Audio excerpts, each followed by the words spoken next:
It could be any one of them. But which one? Which ones? Pretty geeky what happened to me on that ladder. You mean where there's geeks, there could be geek devotions? But wait, it happened at sea. C for Cellcast. Yet, that diverse shark on my leg was toppling the bat patriarchy. Stunning and brave! Oh, the thought strikes me. So dreadful, I scarcely dare give it utterance. The three of them, their forces combined, reviewing my movie. Holy nightmare! No time to horse around on this episode of the Retro Rewind podcast. Reflux capacitor, fluxing, crew to stations. Scanning for Batman, the movie, 1966. Prepare to rewind in 3, 2, 1.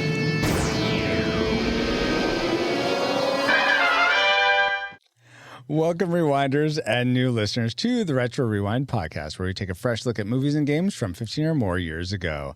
I'm your captain of the pod, Francisco Ruiz, and I'm joined by your XO and mine, Paul, the Master Bat Interrupter Powers. Holy team up! I'm glad we have our super friends with us on this one. We do indeed. For this discussion of the film Batman the Movie, we welcome back aboard a great crew complement of culture boxers. We have ship's historian Drew Dodgen from the Cellcast. Welcome, Drew. Howdy, howdy. Howdy. We have clergy officer Dallas Mora from Geek Devotions. What's going on, yo? What's going on, Dallas? And we have entertainment officer Nate Henderson from the Staying Brave podcast. Hello, thanks for having me. Hello. Thanks for being had. That's not what I wanted to say. Nope. This got awkward. This fits perfectly for the Stunning and Brave podcast. Oh my God. It does, actually. Anyway. Thanks for the shout out. Yeah, no problem. Now that you have a quick flyby of who we are, flubs and all, Paul, can you give us a quick overview of the production specs for Batman the Movie? All right, Batman was released in 1989, and it stars Michael Keaton and was directed by Tim Burton. The movie made a bunch of money, and yeah. So I didn't look up the specs for it, but if you need more details, I can. So, no, I want all the details because apparently you want to do the wrong Batman movie again. You said the Batman movie. That's no, Batman. Batman the movie, not just Batman. Like, the movie is part of the title. Oh, from 1966. Oh, 66. Oh, why didn't you say so? Yes. All right. That one was released July 30th of 1966. It runs an hour and 45 minutes. It is rated PG. Weird. I have all the technicals for that one. It was directed by Leslie H. Martinson. It was written by Lorenzo Semple Jr. and William Dozier, with characters created by Bob Kane and a couple other people. And with lead stars being Adam West, Burt Ward, Lee Merriweather, and a few others you may and may not recognize. The music was composed by Nelson Riddle. And are you ready? Sorry. The Riddle. The Riddler. Yeah, that got me. Okay, you ready for the box office trivia? I'm ready. Drew, Nate, and Dallas, are you guys ready? Yep. Let's go. Yes, sir. And anyone watching live, feel free to join in as well. Go for it, Paul. Okay. Batman the Movie, 1966, was made for about $1.5 million and earned about $4 million at the box office. Given this and the fact that it was released theatrically in 1966, how high in the box office do you think it ranks among the movies released in 1966? And because it's 66, we'll go with the top 66. Drew, what's your guess? I'm going to go with 5. 5. Dallas? Oh. This is the middle of Batmania, so I want to go 10. 10. How about you, Nate? I'll trail. I'll go 11, Bob. $1. $1. I'm going to go 50. And let's see. And Dale guesses 15. Neko guesses 8.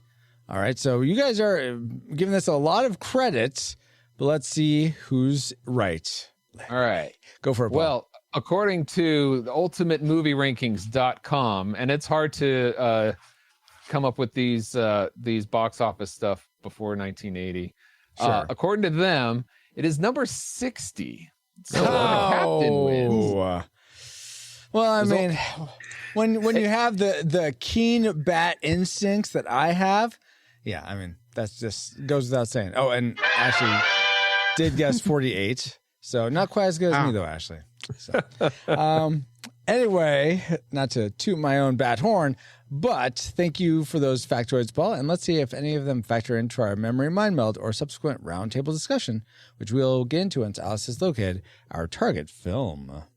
Alert, alert. Approaching target. Spoilers incoming. Establishing analysis vector. Brace yourselves for big news. The biggest. Holy Hollywood, it's here! Batman the movie! Starring Adam West as the Caped Crusader and Burt Ward as Robin the Boy Wonder. With the original Bat villains. Bat Peril, Bat Boats, Bat Bombs, Bat Gadgets, Bat Bits, and Bat Surprises. And that's just a sample of the exciting exploits ahead in our first feature motion picture. Batman!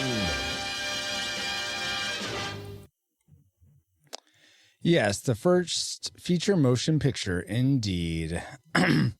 But did anything feature in our memories for Batman the movie? Let's find out in our memory mind meld synopsis for this film. Holy Roads Gallery? That's what people put. That's what our memories came up with. Man, that interstate merging with that highway and that through street, it's amazing. All of Batman's villains have teamed up to take over the world with a whiskey maker, starting by dehydrating the United Nations into a colorful dust. It's a good thing Adam is Batman, a.k.a. Adam Wee is Batman, a.k.a. Bruce Wayne. And then there's Robin, a.k.a. Who Cares?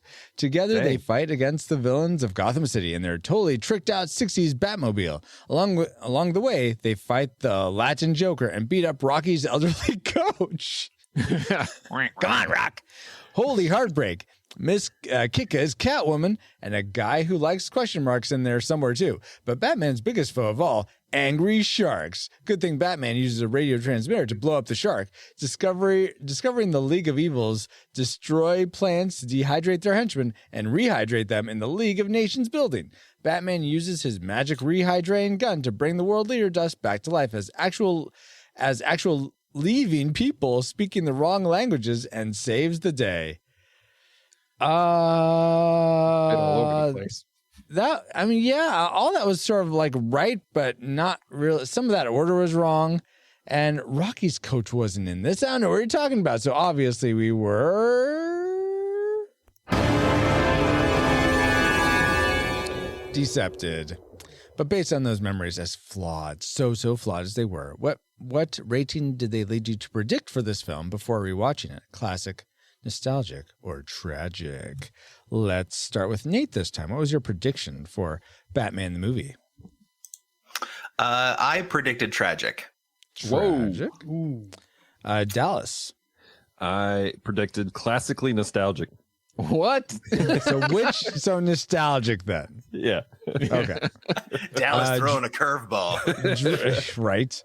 Drew, how about you? I predicted classic. Classic. Paul.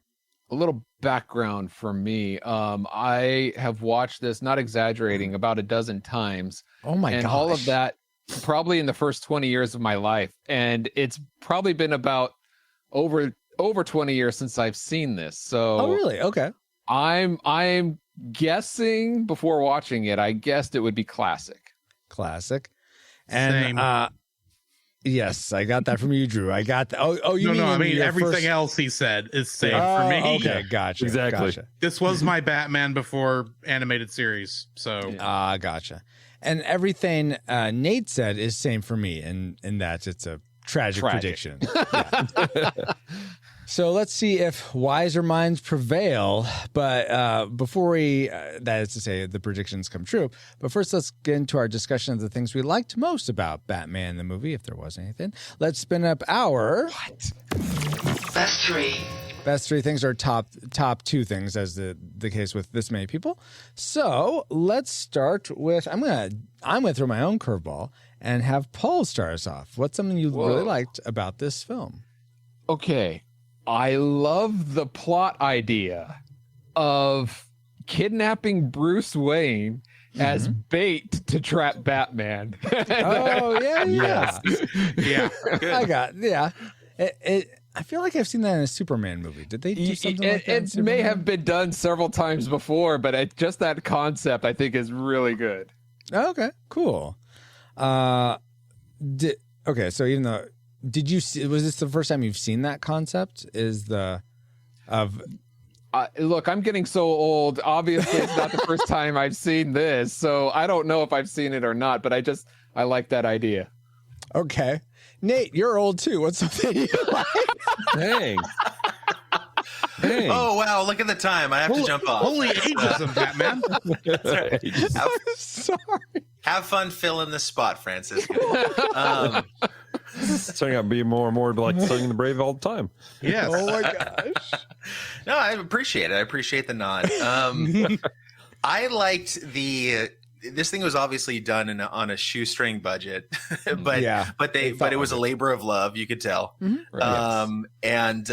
But I liked the vehicle makeovers. Yeah. Because all they did was they took a 60s car, or at least a version of it. They kind of manipulated some things on it. They put some fancy paint on there. They put some doodads here and there, and they did that for every single vehicle they dealt with. Like the Batcopter was literally just a helicopter in the 60s that they put paper mache wings on, and they're like, look at that, it's the Batcopter. Like nowadays, when you have a Batman movie, it's like everything is almost like designed from the ground up. Like it has to look like you have the Tumbler and Nolan's thing, and Batman Begins, you have to have kind of this creative way of having like a Batmobile or something like that. Now it's like, nope, just go down to the local Ford dealership, or I don't even know what model of car that is. I want to say it was a Chrysler. It's a Lincoln Futura. Thank you. It's a Lincoln Futura. Okay, so go down to the Lincoln dealership. It was a concept car. It wasn't available at your local dealership.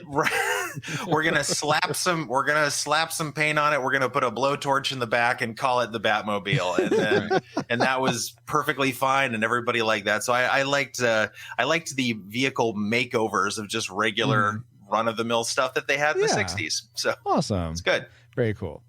All right, let's go to Drew next. What's something that you liked about Batman 1966? I absolutely love Nelson Riddle's compositions for this film, because I am a big fan of, let's just have the most ridiculous, over-the-top kind of music in your film with all the different things. But my favorite has been and always will be the scene of Batman running down the pier with the bomb, and the composition just cuts out long enough for you to hear the tuba playing, bringing in the sheaves before it goes back. And I'm annoyed that on the soundtrack you don't actually get to hear those instruments. It just cuts to silence for a couple seconds, and it goes back in. It's like, no, why don't you play that as part of it? Right. But that. This whole soundtrack is one of my favorites, and I just enjoy it. I love campy music like this. Yeah. All right. I'll admit it's camping, but I still love it. Yeah. All right. That's totally fair. Dallas, was the music something that you also liked? It was. I was about to say it. Yeah. Okay. I like surf rock. I enjoy it. I think it's fun. I didn't grow up. Is that what this is? Yeah, it's surf rock. Like, okay. See, I thought it was jazzy. To the oldies station. Well, there was some jazz in it too. And so, like, this was the music I listened to all the time because that's what my mom showed me. And so, for me, this is like, I love this music. And so, I have like a lot of nostalgia memories to this music. But since Drew took it, it's all good. My apologies, Dallas. No, Drew. Gosh. I love the just the absurd jokes they made. Yeah. And where like there's just this absurd, just let's stop and like make a public message of support the police type of things. And because like it really was a pseudo commentary of the comic code at the time and how ridiculous things were with like we have to put a positive message on it. It was like it was ridiculous in comic books at that time. And this whole thing was almost the whole Batman series was a kind of a spoof and a kind of a jab at how ridiculous things were, and they were funny to me. And so that's one of my things. Nice. So something that I always have appreciated that is comical, like you were saying, Dallas, but it's not only in the movie, but it's also in the series. But I just have always thought it was a neat idea, and I always felt it's well executed, is the onomatopoeias on screen. And you don't get a lot of that in this. It's only sort of that last bit, that last fight on the penguin submarine, which I also liked. But I just like seeing the wab. The whap, boom, all the different ones. Even my kids, I watched this with my kids, and they enjoyed that as well. So that's something that I liked, were those on-screen things, even though they were pretty simple and there wasn't a lot of them. I still really enjoyed that aspect. Now let's get into the things we enjoyed the most about Batman, the 1966 version. And I'm going to go back to Dallas. What's your favorite thing about this film? My favorite thing about the film is what they put on the front end, where they're kind of going over the brick walls. And there's this message to the viewer. And it was basically saying, this is dedicated to people who just love the ridiculous and they love the campiness of things. This was a love letter to people who just loved that kind of thing. It wasn't meant to be was that serious. The stuff on the walls, like as the I know it's a movie, but you had to read it. The acknowledgement. Yes. It's like subtitles, but bigger. Yeah. And, but like legitimately, like this film was dedicated as a kind of a love letter to people who just love the genre, love the campiness of it. And when it set the tone for, I think it sets the tone for everyone who watches it today. Back then, people knew what they're getting into. This is at the end of season 1 of Batman. They knew what they were walking into. Today, though, that opening sequence sets the tone for the entire movie, that modern audiences can go, okay, we can relax a little bit. Yeah. And so that was one of the things that was Oh, sorry. No, go for it. I was going to say, it sets the tone just like naming llamas and stuff. Let's go to Nate next. What's something you really like? What was your favorite thing about this Batman iteration? My favorite thing was the one thing I remembered from when I was a kid and I watched it with my dad in the 80s at the time. And the only thing I remembered was Batman just beating the crap out of a shark. And that was like, I remember back then just thinking, oh, that's so fake, but that's so cool how they just had him just wailing on a shark. And just, it's because it happens at the beginning of the movie, and it really just gives you, if you didn't already know what you were in store for, like that right there was what you're going to get like for the remainder of the movie, as far as like ridiculousness, but still kind of pretty much fun. And I love the fact, and I paused it when I was just watching it earlier today, when Robin has to choose the repellents that he's using. Like they have multiple canisters lined up, and like I was reading the names and I was like, Barracuda, okay, I can understand that. I mean, who knows when you encounter a Barracuda that often, but okay. Manta Ray, yep, just ask the Irwin family how bad those guys are. And whale, like whale, the peaceful giants of the sea. Like when are you going to need repellent for a whale? Whales, maybe. Well, when the penguin weaponizes a whale to attack Gotham City, you got to get it away from him somehow.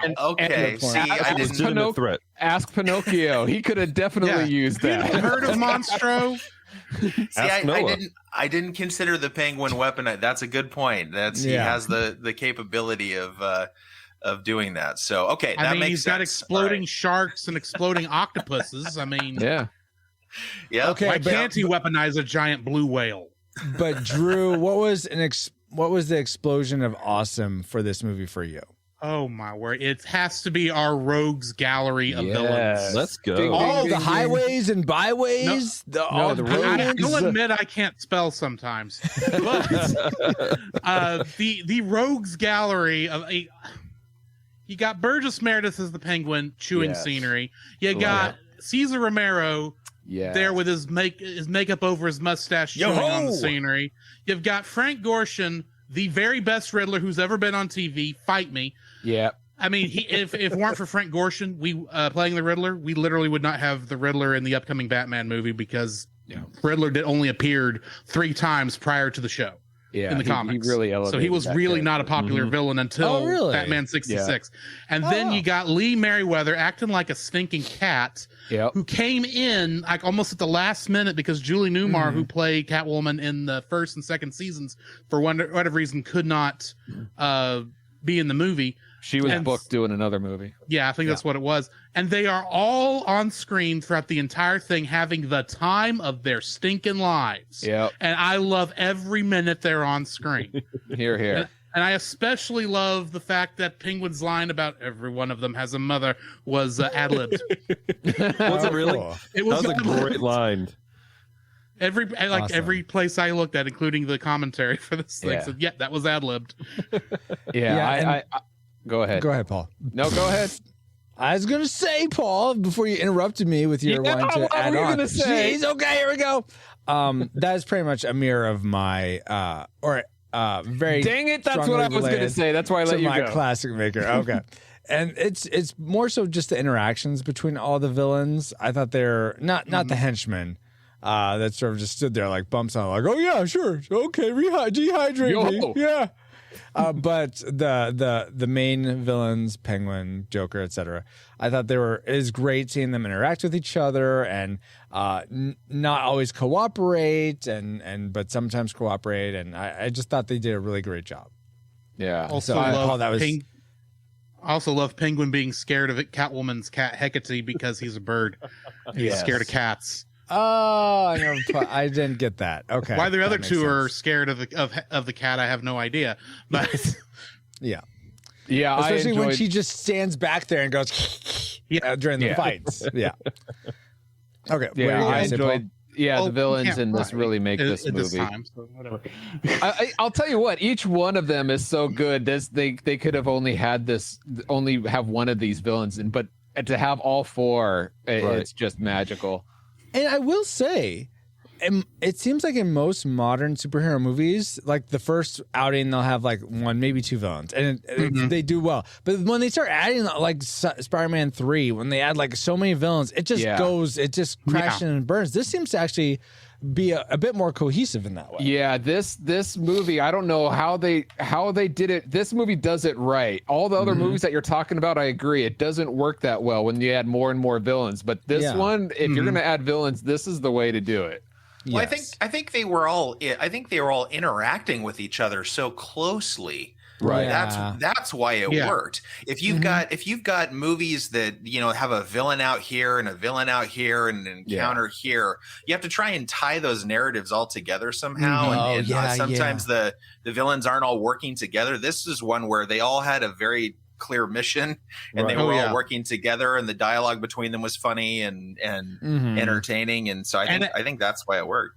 And it helps that these villains, because of the nature of the show, don't have this super deep backstory you have to go into. They're villains to be villains. They're just there to commit crimes. That's what they are. Right. Yeah, and same thing with the heroes. You don't need to know their backstory either. Right. The campiness of the movie and the series is what allows the cohesion to work well. It's like, that's true. We're just here to tell a fun story. Let's get into it. Yeah. And I think that's what you don't need, you don't have to watch the whole first season to have a backstory of people. I think there's a lot of movies good, considering for many years, because of legal reasons, you couldn't watch any of the show. True you story. could only watch the movie. So, but like that's the problem with the modern movies is they're trying to build these, like Drew was saying, these intricate backstories to all these characters and make you feel sympathetic for why they're bad guys. Like this was a time period where I'm a bad guy because I am. Yeah, that's it. Simpler times. Let's tell a story. Yes, indeed, telling a story. In fact, here's a story of something else I like. Untold Podcast. The Untold Podcast is a speculative fiction podcast utilizing the genres of sci-fi, fantasy, and horror, among others, in order to engage the culture's imagination from a Christian worldview. Every month, Nathan James Norman produces and narrates a new story presented in a unique and dynamic way. Check out the Untold Podcast at untoldpodcast.com to listen and leave them a review on Apple Podcasts. That's great, Francisco, but what does the Untold Podcast have to do with Batman 1966? I have a guess. I have a Okay. guess. If I can, Okay. What's your Would it be guess? because he's the only person in the culture box who's not represented in tonight's review? Pretty much. That's the. So, Nathan, Set we and wish you spike. well. You have a new member of your family. So we praying you have good time, and I don't know if that's the right way to put that, but we're praying for you and wishing your family well. So there wasn't really a connection. How about some trivia, though, guys? Would you like some trivia Excellent. from Batman Yeah. 66? All right. Did you all realize that this film was not theatrically released in Spain until 1979, 13 Yes. years after its premiere? What? Yes, I knew that. I did. So my question to you No guys wonder, is, no wonder the Spaniards hate us. Go ahead. It was My for fear of question- the reprisal of Cesar Romero's Joker attacking Spain. oh my gosh. Like the Spanish Inquisition all over again. My question to you guys is, what movie would you consider so good it would be worth waiting 13 years to see? Like, so I know you'd have to know after the fact that's this good, but if you were to recommend it to someone, like they're overseas and you saw it here in the States and they found out, I'm going to have to wait 13 years, you'd be like, it's worth the wait. This is Basically, an easy question. yeah. Okay, Drew, then give us the easy answer. Princess Bride. Yeah. It's basically any movie you really enjoy, because the ones you don't aren't worth waiting for. Right? Paul, why don't you just give me your answer instead of the second Okay, adding into that is the original Star Wars. A New Hope? Or New Hope, Back to the Future, the first one, I think. You is only what get it is. one, Paul. Which is it going to be? Oh, I only get one? There's so many Yes. to choose from. No, you only get one. Pick one. I don't care. Do you know How how, about you, tempted I'm Dallas? to bring up a controversial movie? Maybe Monty Python and the Holy Grail. There you go. There you go. Or like legitimately, The Artist was a great film. I really yeah, thought that was came a out I've like never seen 50 it. years later. You haven't seen The Artist? No, I haven't seen it. Oh. That's I the haven't black and seen white it. movie, right? Yeah. And Silent. And silent. Oh, okay. I've seen. I knew of it, but I have not watched it. It is so I've good. seen a black and white silent movie, Speedy. Yeah. Episode number whatever. Yeah, exactly. Nate, how about you? What man. what movie would you say is worth waiting 13 years to see? It'd have to be timeless. Yeah, exactly. I would purposefully tell them to wait. We said 13 years. Is that what? Yeah. Uh-huh. Okay, yeah. I would choose like the middle movie in an exciting trilogy just to drive them crazy. Empire Strikes Back. Gotcha. Wow. Right in the middle. No, I don't know. I mean, I was gonna say like Jurassic Park, but with the technology, because that movie blew my mind when I saw it for the first time. But the technology, I have to think about like computer graphics and stuff Right. too. So it's like if they waited 13 years, they'd be like, oh, this looks really dated. Like when they finally got around to seeing it, when it was And plus the incredible first when half I is first really saw it. boring. So Yeah, exactly. Yeah. So I don't know. I have to think about it. Maybe Dark Knight. Dark Knight's an excellent movie. I can't. nice. ever- Okay, very good. What about you, Francisco? Monty Python and the Holy Grail? All right. No, Yes. All right, continue not on at the podcast. all. Okay. Oh my gosh, guys! I'm sorry, No, do you want strawberry? Scott Pilgrim versus the World, I would say. Okay. That's fair. That's fair. All right, I'll put that right so, underneath Monty Python. hardly underneath, way above. Anyway, that'd be my answer. Great trivia, Francisco. Thanks, and now Paul. that you're welcome. And now that we've all had our trivial fun, let's find out what memories you, our rad rewinders, had about Batman the movie. Awesome. And again, just to remind you, we've moved our memories, like when we want to hear your guys' memories, to Discord. So we'll make a post the day before we do the podcast and you can share your memories there. Or I should say it's a thread. Anyway, so Drake Tungsten says, I haven't seen it. Great. That's great, Drake. But I've seen the clip of Batman Reign with the bomb, and I know there are 4 villains in it. Joker, Riddler, Penguin, and Catwoman, I think. Dale says, the first time I saw it, it aired on Thanksgiving afternoon on an old Dallas station in 1980. Dallas, you have a station. Cool. Yeah, I got a Whoa. couple. Yeah. It's above the planet geekery. Yeah. Oh, my Bottom gosh. shelf, com talk. Yes. Dale goes on to say he was 7 years old at the time, It says, my eyes were glued to my grandmother's television set as I watched the dynamic duo go against the 4 villains from the Batman Rogues Gallery. At the time, I thought it was cool watching the two blast off in the Batmobile. It's not that great of a movie, but yet I found some fun in it. Aw, that's awesome. Well, so Dale's comment about it's not that fun of a movie leads us right into the things we didn't like about Batman 1966. So let's get into our worst 3 things. And I'm going to kick it off by saying this. You guys were saying how this works well, and in terms of having 4 villains, and I'd still agree with that. But it still really just felt like 3 episodes of the show mashed together. It didn't really feel like one overarching story. Like, I thought the dehydration thing sort of happened in the very beginning, and yeah, they abducted the guy in the beginning, but it didn't get to like dehydrating the UN until way at the end. And so I feel like it was just like 3 stories of them essentially stealing this boat, figuring that out, then abducting Batman, that was the next story, and then the rehydration of the UN was the last story. Francisco. Kind of like having 3 acts in a movie. Yeah. So No, Francisco, kind of like having 3 skits that didn't have anything to do with each other. That's what. Oh, they have plenty to do with each other. You're saying you things. don't like the fact that it stayed within the motif of the show? Yeah. Dun-dun-dun. I wanted to move. This says the movie, not but it is the movie. not It is- the extended TV show. in The movie. widescreen. If the episodes of the TV show can be likened to issues of the comic, then the movie is like the annual There you go. or the graphic novel. That's what this is. So it's a little bit longer story, but That's it's fair. the same kind of story. Isn't the graphic novel just all the issues put together? No, in no, one? like an annual. Like you'll I have don't know. like individual the issues, actual and then an yeah. annual is like a thicker, longer story that comes together. Okay. Right. But it's Oh, essentially see, I the didn't same know that. types of stories, but it's much bigger and usually got a little bit more money thrown into it. Yeah, I didn't like that. So let's go to someone else. What about you didn't like? How dare you make a movie out of a TV show? Yeah. And have it not match the look and feel of the you TV want show. examples? We are going through Firefly right now as our we don't have one at the end of the show, but leading up to our Good, 'cause I Christmas didn't watch episode one on yet. Serenity, and then Serenity is a completely different story, all the same characters on a different adventure. That's a story from soup, goes from soup to nuts. The whole thing is its own contained story. Wait, and not 3 stories put together. This is its own contained story. It's just Yeah, got a lot of Okay, working it parts. is, but it's like With the 3 same episodes cast? put together. Why? Okay, now tell us why you didn't like it. Because it was 3 episodes put together. I felt like instead of So what one, you wanted was one episode spread out for 2 hours.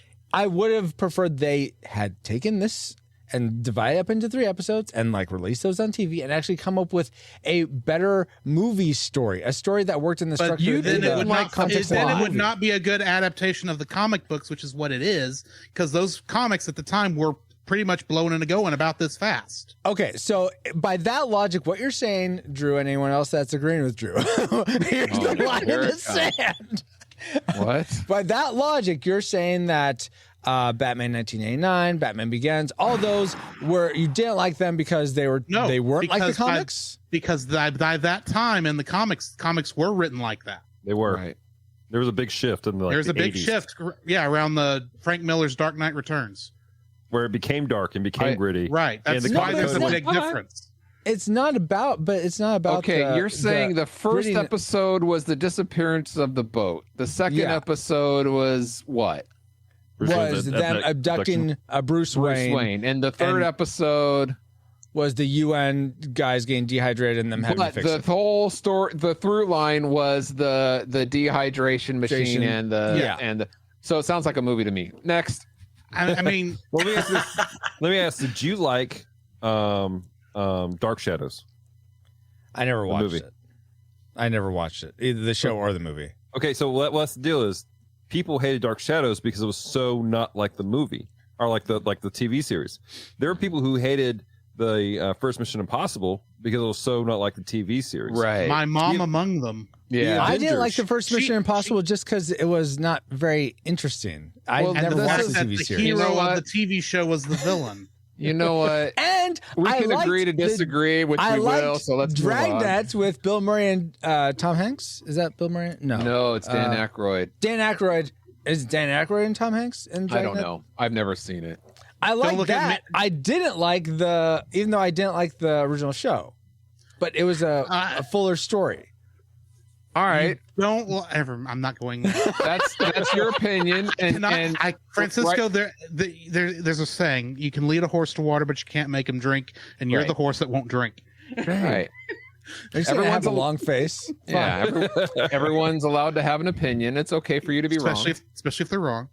Oh my gosh! Yeah. Oh, so you guys are claiming your opinions are wrong? Okay, I can get on board. No, with this. We're claiming your opinion is wrong. Let's go on to someone else. Finally. I mean, we've known your opinion's been wrong since what, episode 13, Monty Python and the Holy Grail. Whatever number that is. Bah. Okay. Let's go to Nate next.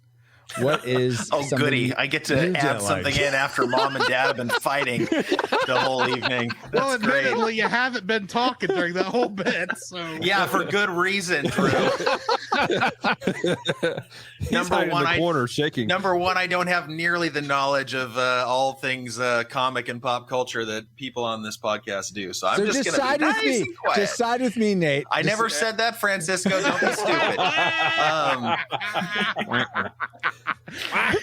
Let's see. Okay, one thing I didn't like, and I realize that it's just a super campy movie and whatever, but at first it was how do I phrase this? The levels of disguise and how people were willing to realize somebody was somebody but not realize somebody was, like, for example, like the Catwoman, she wears Tanya Karenska-Alisov from the Moscow Mule.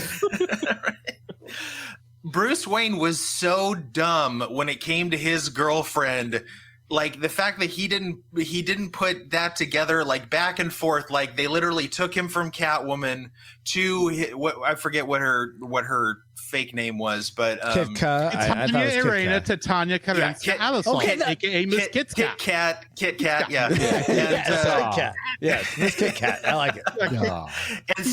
And so they bring him from a room with Catwoman to a room with Kitka, and he's just like, I'm so sorry you have to deal with it. Like, it's like, you're such a moron. And then they have this whole like action thing, and then Burgess Meredith comes out wearing like a sailor suit, like he's like a shanty sort of thing, and like the disguise is, I mean, it's not bad. I think he's like wearing like a fake beard and stuff like that. Yeah. And they're like, oh, that's the Penguin. It's like, what?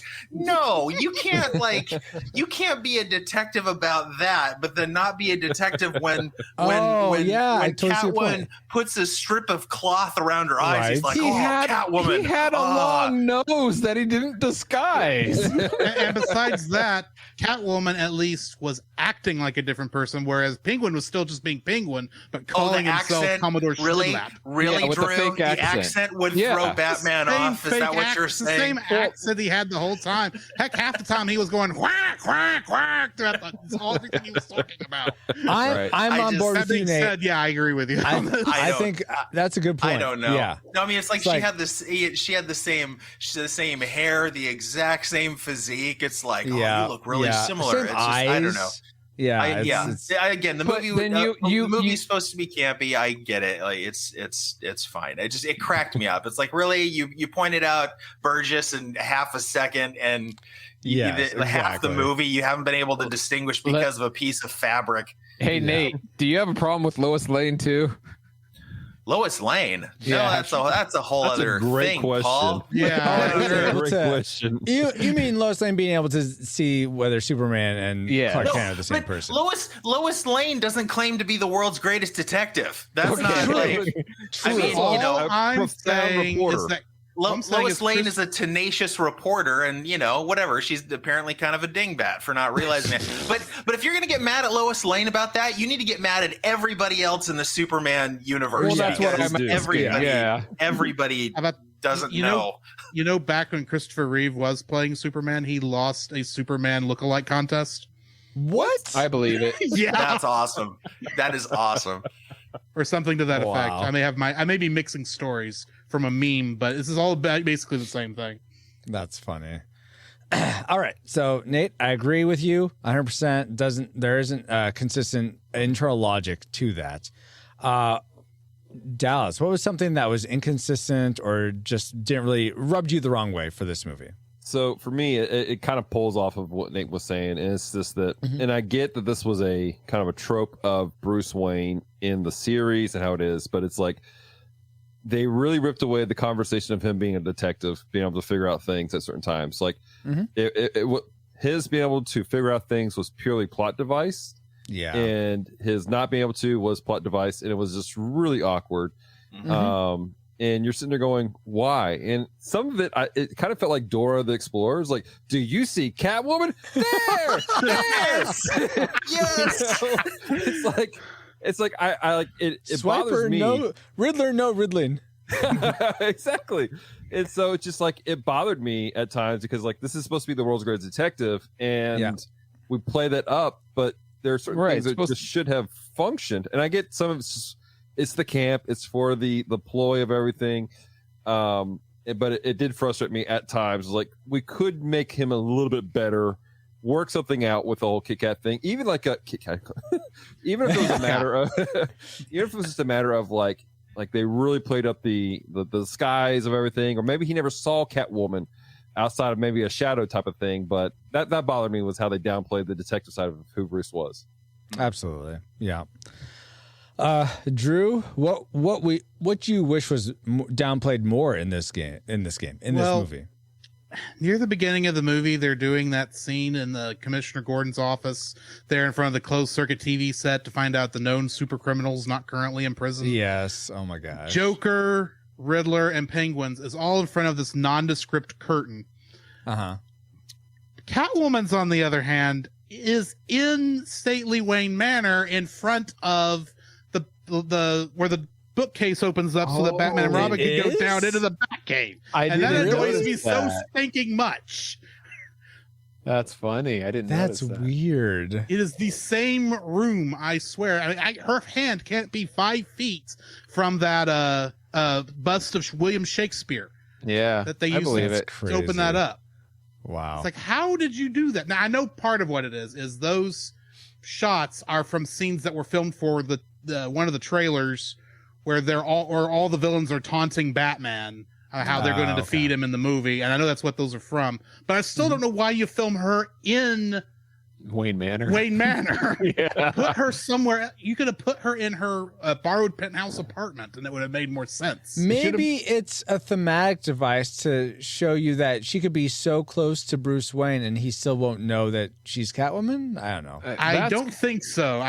One of the things I do know is that filming had begun before Lee Merriweather was cast as Catwoman. So I have a feeling that was a pickup shot from much later in shooting. Yeah, that makes sense. That would make sense. And Paul, I'm curious what would make sense in terms of things you didn't like. I know this movie is supposed to be a parody, and it's supposed to be campy, and it's supposed to be, a little over the top and not make sense. But it kind of bothers me that at the end, spoiler, the ending, they bring the people, the world leaders back, but they're all speaking different languages, and who knows what else has been swapped. It's this movie, Batman doesn't finish this off with a nice bow at the end, like resolving everything. And I know that's part of it's supposed to be kind of humorous, but it also kind of bothers me. It's a weird ending no matter how you cut it. Yeah, it's very weird.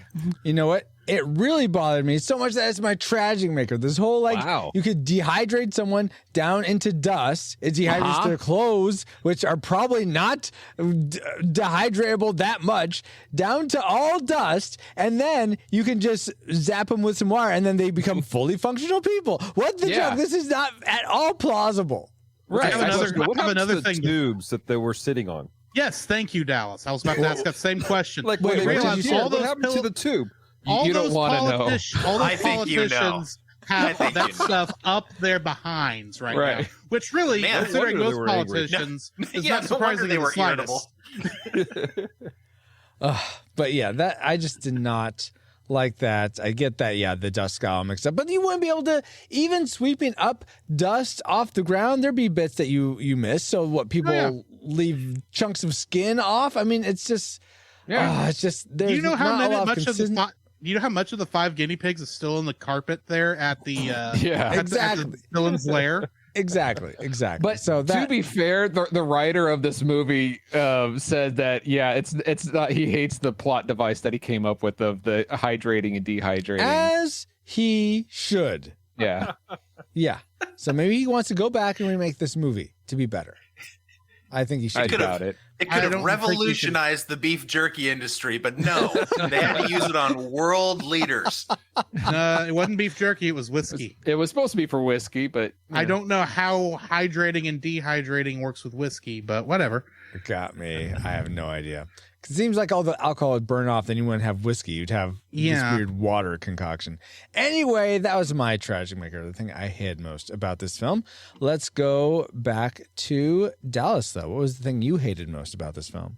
I didn't care about Commodore. Like, I forgot he was a character all the way through the film. You saw Commodore Schmidlap. And then it's like, all of a sudden it pops up again later. I'm like, oh, yeah, this is a character. Mm-hmm. And they put such an emphasis on the front end. And I was like, could you do something more with him? Or just like, hey, we stole the device and we ran off with it. But it didn't make sense. Why they kept him around if they had the device. Exactly. Yeah. It's not like they were forcing him to use it. Like he's the only one who knew how to use it or anything. Exactly. Yeah, that doesn't make much sense at all. Yeah, I don't know why they didn't just steal the dehydrator and then release him. Like, what is he going to do? Go and make another one? Or they're villains. They should have killed him.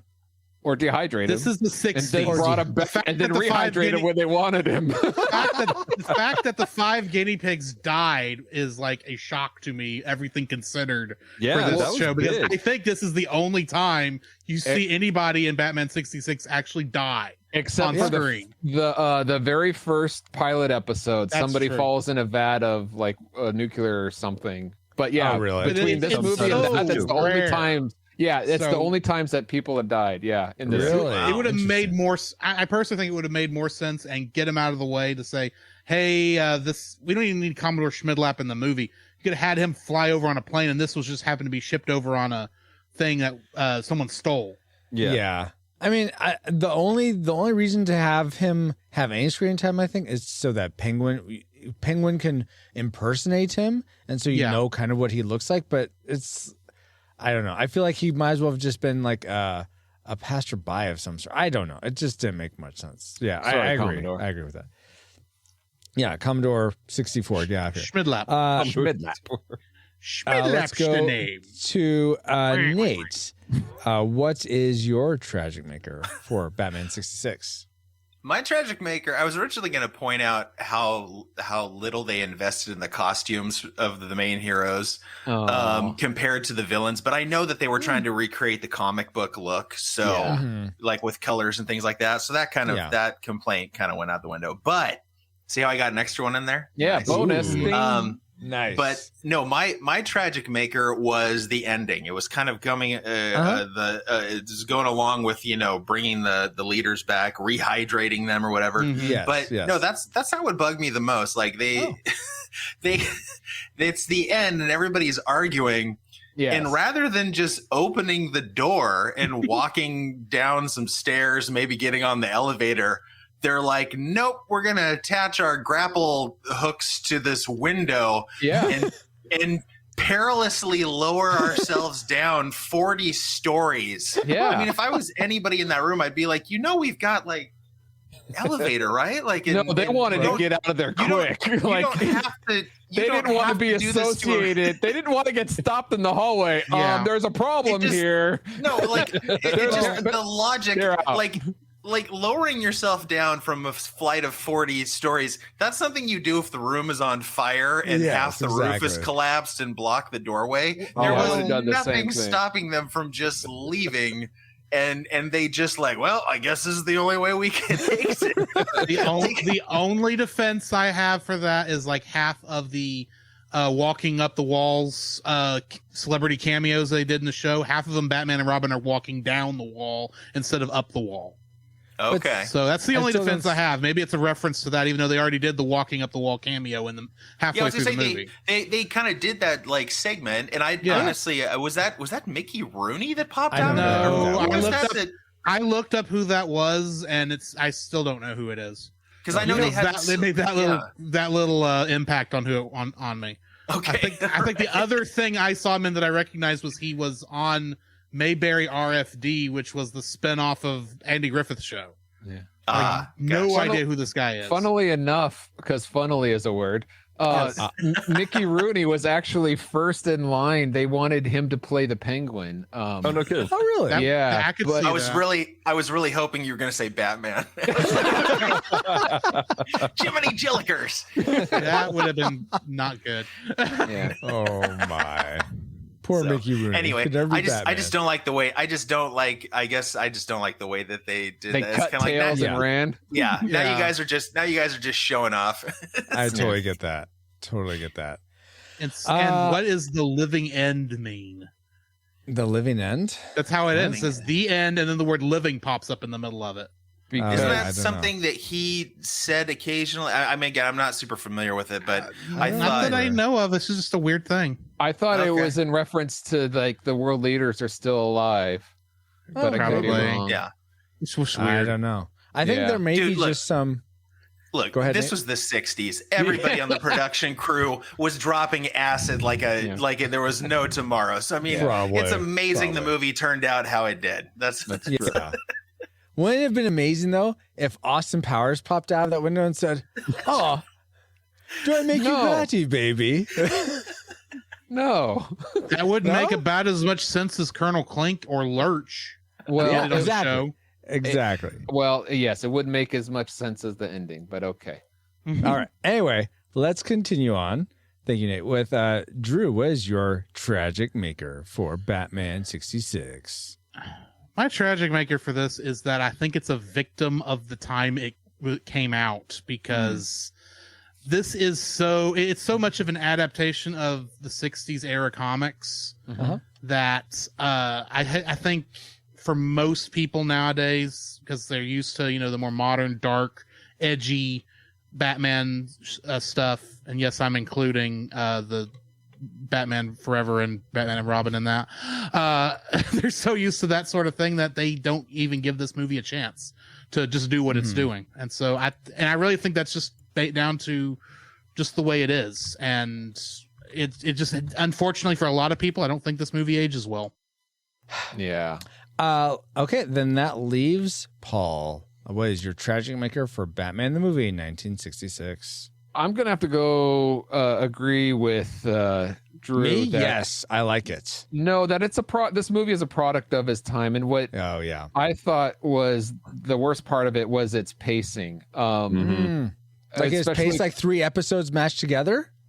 especially like in the middle of the part where I was falling asleep because it was so slow and boring, just Yeah. compared to today's movie-going audience. And then at the end, there's a climax, the fighting on the submarine. Then after that comes the rehydration scene. Yes, and that is yeah. so slow. And then they take a moment and pause right before they're going in, like to hydrate them. And I'm like, don't pause. Let's just go. Let's end this. And then they start rehydrating, and that sound makes you want to go to the bathroom. Yeah, And it's it takes her true. so long to rehydrate them. Yeah, well, Yeah. a million pieces takes a long time to put together. Willy I Wonka. gotta guess wonder so. what was the philosophy of filmmaking back then, because all films that way had this really awkward, slow pacing, these long, Yes. drawn out, silent moments. Like it was just a philosophy of film at the time, and I don't know why they thought that was a good idea. Yeah. No, I totally. That was, I mean, if you look at a lot of the Disney films that were made like around that time, like in the early 60s and stuff like that, like I love Swiss Family Robinson. Like that is that I grew up with that movie, and Right. I know, Francisco, you're shaking your head. I know, I get it. It's because Francis was such a bad boy. No, but, Francisco doesn't have a heart. Well, no, he does. It just hasn't grown 3 no, sizes but, yet. like I Let Nate made finish his point. I made a joke today to my wife, just basically, or it wasn't a joke, but I just basically said Swiss Family Robinson, they could have made it a nice tight 2 hours and it would have been just fine. And then I realized I just looked it up right now. Swiss Family Robinson is 2 hours. Yeah. It just feels 4. like 3, basically. Yeah. And it's just Yep. because of that very gradual pacing that a lot of those movies, and that's why, I mean, I want to share like these movies that I loved as a kid with my kids, but I know the moment they start watching it, a half an hour in, they're going to be kind of like, okay, you know, like looking around, like it just doesn't hold the attention the way they used to. I still love it because I grew up with it, but it's but it was a very purposeful, drawn out kind of pace that some of these stories could take. I was shocked when I saw that the Batman was an hour and 45. I was like, this did not need to be an hour and 45. That is 15 minutes longer than most B movies made today. Like that is, you know, they could have made a very tight, like hour and a half, you know, sort of thing, but whatever. So, do you think maybe though some of the idea of this weird pacing is still some of the carryovers from the old silent films, where it is a lot of where we're having to put text on the screen, there's gesturing, stuff like that. There's a lot of awkwardness, and people didn't know how to write action and vocab at the same time yet. I would say no, because silent movies were over in like the 30s and 40s, and this is like 26 years after that. So I can't imagine that was still in their mindset. I think it has more to do with how plays from this time period were written and how they were acted, because you do have these moments where there's not a lot happening on stage until like someone finally comes in the room or something, where it's just you're in the moment, I guess. Maybe. I don't know. So the writer of this film, you have disowned it, it sounds like, saying it was a horrible idea. So why don't you come on next podcast and tell us why as we review some other movie? I don't think Lorenzo Simple Jr. Disowned the movie. I just think he didn't like his plot contrivance. That's fine. Well, okay, we could talk about that. And anyway, by the way, he passed away in 2014. So all right. So the Ouija board. Oh my gosh, we're in a time machine. We could go back in time when he's alive. Yeah, sure. that might work. I mean, it's like calling Bryan Singer. I'm sure it'll be the same type of thing. Probably sounds like him too. Yes, very much could. Sounds a lot like the silent parts of the film. Oh my gosh, guys. Anyway, except it somehow has an old time radio sound to it instead of the Bryan Singer. Now that we've entered all our trajectories into the firing computer, Alice, do you have a firing solution for us? Firing solution complete. Rating salvo at the ready. On your mark. This is going to be fun. All right. Do we rate Batman the movie 1966 a classic? We'd recommend anyone go see this movie, whether or not they've seen it before. A nostalgic. If you've never seen it before, it's not worth your time. But if you remember seeing it as a kid or a young adult, it's definitely worth your time to revisit it. Or do we rate it a tragic? It's not worth anyone's time today. If you've never seen it, keep it that way. And if you have seen it, don't rewatch it because it will sully any good memories you have of it. Let's start with Drew. What is your final rating? You predicted classic. Did that final rating hold to classic? It did, but to some degree, down to tragic. Good. It did. It was a classic film for me. But if I were to, when I go to suggest this to other people, it would be more of a, keep it in mind its time period when it came out. So I guess really, as much as I want to call it a classic for myself, if I'm going to give it to others, suggest it to others, it would be a nostalgic, because there is parts of this that do not age well. I'll admit, but for me personally, it's a classic. That's not what you asked. You can rate it how you want to rate it. That's fine. If you want to rate it classic, sometimes I go with my personal. Sometimes I go with the general. The definition was how we suggested to others, and there's a lot of people I would not suggest this to. All right. That's fair. Dallas, how about you? I'm going to put it on the middle shelf. I mean, nostalgic. That's a different podcast. I like nostalgic. It's a great. Nostalgic. I enjoy the film, but I understand that it is not because of the pacing. I would rate every film from the 60s, even those that people love, as nostalgic, because the pacing of it, people today will not appreciate. And unless you have a personal investment in the franchise or in the the purpose of the medium. Again, this was a love letter to people of the style and people who love the comics. So therefore, for me, I'm like, man, I love this. I enjoy it. I'll bust it out every so often. I might do some like Mystery Science Theater 3000 stuff with friends and just joke about it. Like this is a great group movie where everyone's just on the same page. Like, this is not a great movie. Let's make fun of it and laugh. It's fantastic. So I'm gonna put it in the nostalgic, in the middle shelf. Nate, what? So you predicted tragic. Did it stay at tragic or move up for you? It would be very easy for me to personally rate this as a tragic, but after seeing the movie, seeing just kind of, hearing the love people had from it, growing up and stuff, I'm gonna upgrade it to nostalgic for everybody that if you've never seen the movie, give it a try, because it's a piece of film. It's like a time capsule for the 60s. Yeah, I could see that. Yeah. And I think it's a good, and it's a great education for anybody that's like, what was the entertainment, the comic book life like in the 60s, and that's it. I have to. There's too many people that love it and grew up with it for me to rate it a tragic. I'll upgrade it to nostalgic. All right, that's very nice. All right. And Paul, why don't you do us a nice favor and give us your final rating? You predicted classic. Did it stay classic? Yes, it stayed classic. This viewing, it was so hard for me to get through. It's like a sludge fest. I don't know why, but like I said, the pacing and everything. This has been the worst viewing I've seen of it. Like, I really didn't enjoy it all that much. I mean, there were parts that I really enjoyed. Into your hate. But so for me personally, based off this watch, I wouldn't recommend it to anybody, but I know that there are people that enjoy it. So for that reason, I'm going to rate it nostalgic. One of us. All right, so you guys all rated nostalgic, so my vote doesn't really matter. But I'm going to hold the line and tell you this is a tragic movie. Really? This is not worth your time to watch. There's a plethora of Batman options for you.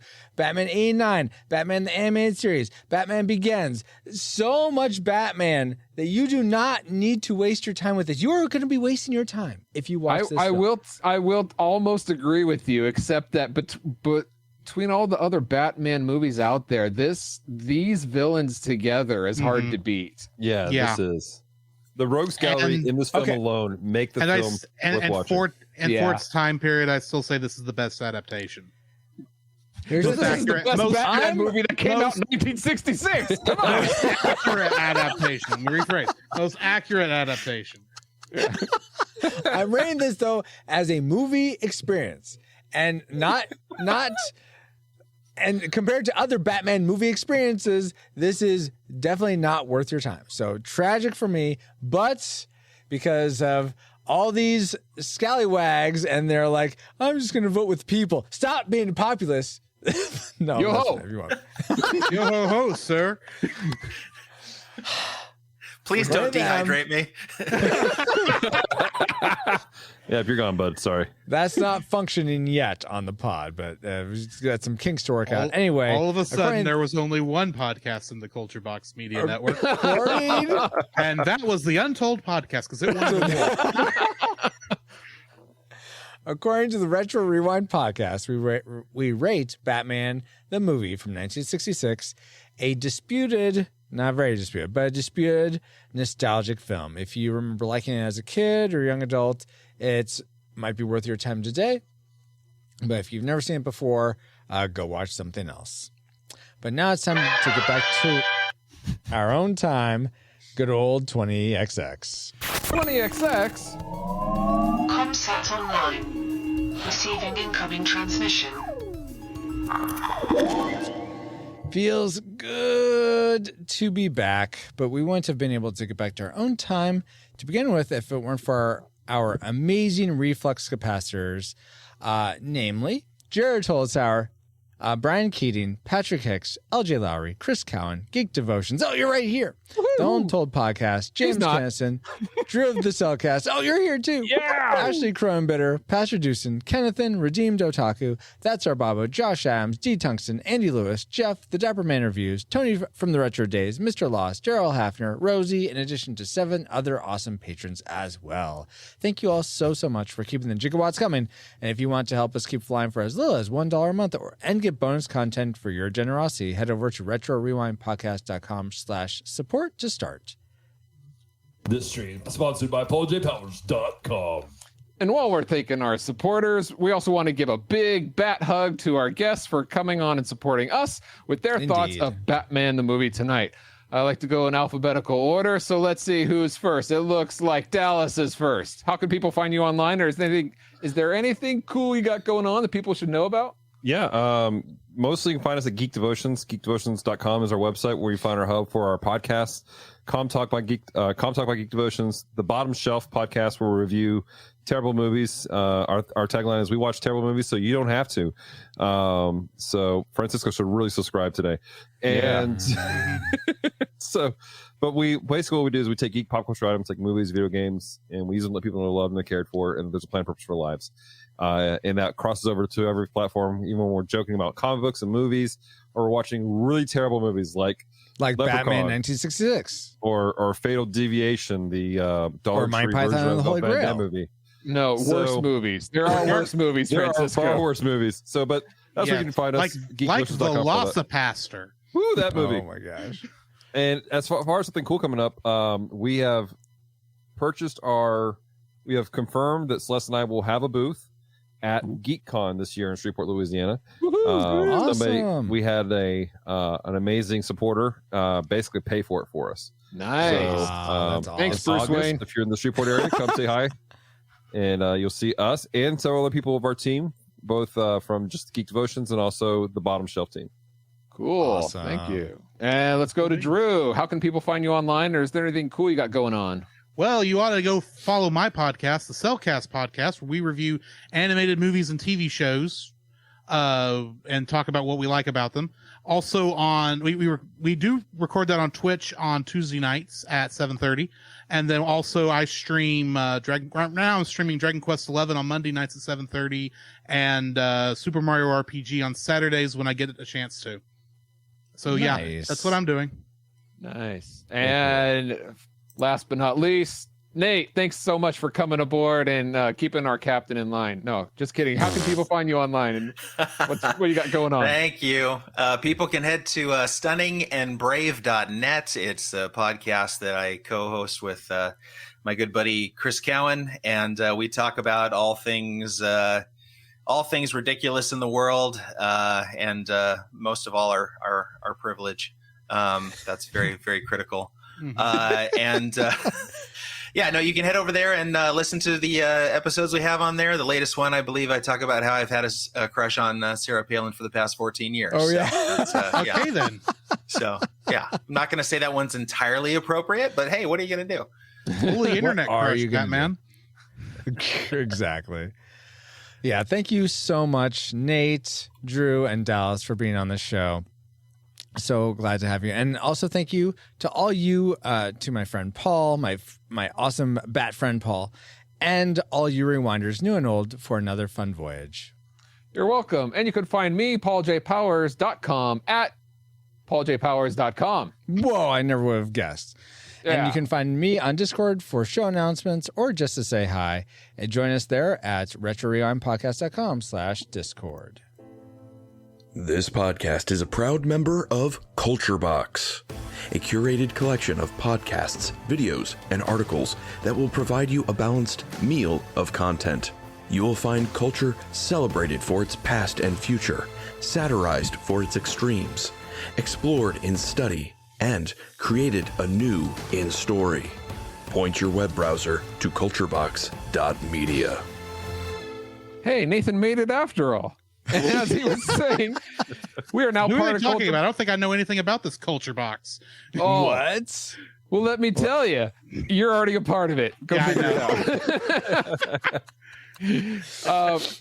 Everyone here is part of the Culture Box Media Network. You can find all the shows unpacking truth through story, comedy, and geekery at culturebox.media. And with that, Captain, we are on final approach to the Wayne Manor, hopefully, where the Batcave is underneath. Wait, Indeed. I said that out loud. Sorry. We're gonna have to move the Batcave. And I do want to say, definitely check out all these other guys, and some gals. One gal, at least. Yeah, I mean, there's sometimes there's a gal on. Celeste is the only gal, I think. Yeah, and plus the guest hosts. Yes. Yeah, guest hosts on Culture Box, because in this first quarter of 2022, we're all going to be covering something related to Batman, because the new Batman movie's coming out. I think in Geek Devotions, you can go check out their latest Geek Devotion video. They covered Batman meets Cthulhu in some. That's right. I'm remembering that right. Yes, and we did that. Yes, and in this upcoming week, we're actually going to be having an episode on the new Batman movie, and we're also going to be doing a article review of it. Awesome. Right. But yeah, if you're like jonesing for more Batman, check out all these guys on their different shows. But thank you, EXO, and thank you all, yes, you listening, for listening. We pray you are more joyful today than when you first hit play. But like a Pokemon, we got to catch you all for another yet to be determined episode all right. of the Retro Rewind podcast. That works. Retro Rewind mission complete. Proceed to nav point Omega and return to base.